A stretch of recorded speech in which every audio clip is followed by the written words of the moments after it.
Baik, Assalamualaikum warahmatullahi wabarakatuh. Perkenalkan, nama saya Hardif Prasetyo dengan NIM 2022-11026.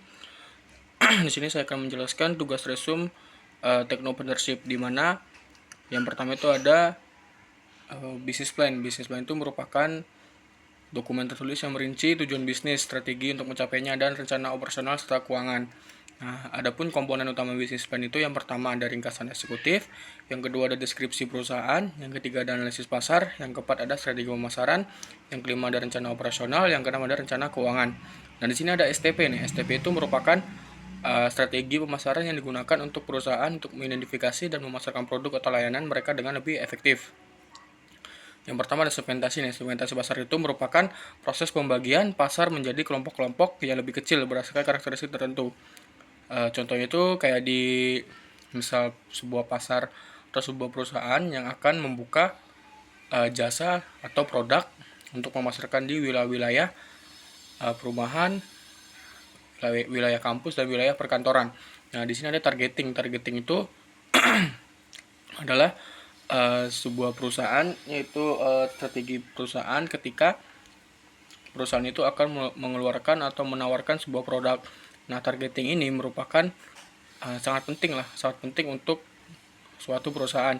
Misalnya ketika perusahaan ingin mengeluarkan atau menjual produk ini dengan harga yang lebih mahal atau lebih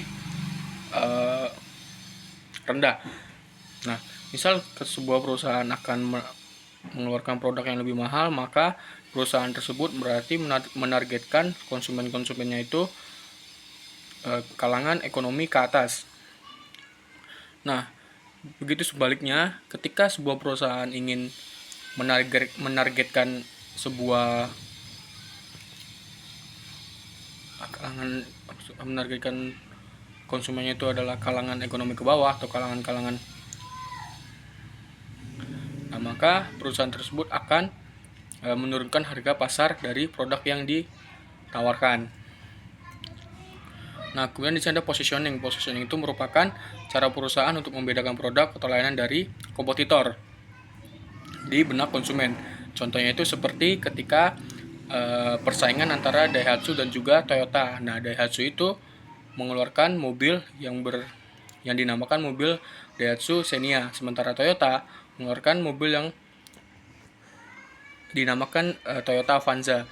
Nah, dengan kalau kita lihat dari bentuk mobil dari secara fisik itu sama persis, cuman berbeda dari namanya saja. Tetapi dalam sebuah perusahaan itu pasti mereka terdapat kelebihannya, di mana kelebihan di Daihatsu itu seperti apa, kelebihan di Toyota itu seperti apa.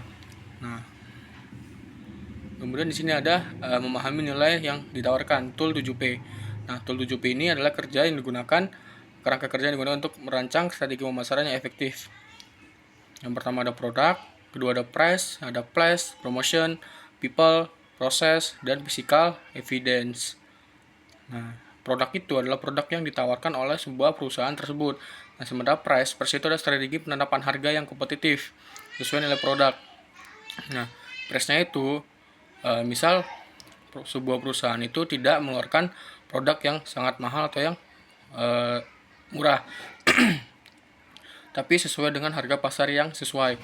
Nah, ada place, tempatnya itu. Nah, produknya itu menawarkan produk seperti apa. Kalau misal place-nya itu memilih di wilayah kampus, berarti sebuah perusahaan itu harus menjual tentang alat-alat yang digunakan pada saat kuliah. Nah, ada promosi ini, strategi promosi itu bisa untuk menggunakan layanan jaringan internet. Karena banyak juga sekarang internet itu dimanfaatkan untuk mempromosikan suatu produk dari suatu perusahaan. Nah, kemudian people itu ada karyawan untuk interaksi mereka dengan pelanggan. Nah, people ini digunakan sebagai karyawan yang menawarkan produk-produk mereka ke pelanggan. Ada proses itu operasional yang digunakan untuk memberikan produk atau layanan kepada pelanggan. Nah, kemudian ada physical evidence, yaitu elemen fisik yang mendukung pengalaman pelanggan seperti kemasan, lokasi, dan branding. Nah, kemudian ada struktur organisasi. Struktur organisasi itu yang merupakan cara perusahaan mengatur sumber daya dan karyawan untuk mencapai tujuan bisnis. Struktur ini mencakup pembagian tugas, tanggung jawab, dan hubungan antar departemen. Nah, kemudian ada jenis struktur organisasi itu yang pertama fungsional, divisional, dan matriks. Adapun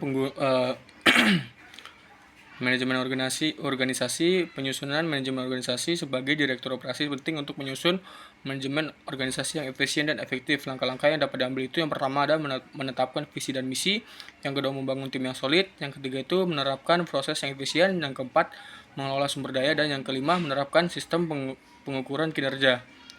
Nah, baik, mungkin cukup sekian penjelasan video yang dapat saya jelaskan. Kurang lebih mohon maaf. Wassalamualaikum warahmatullahi wabarakatuh.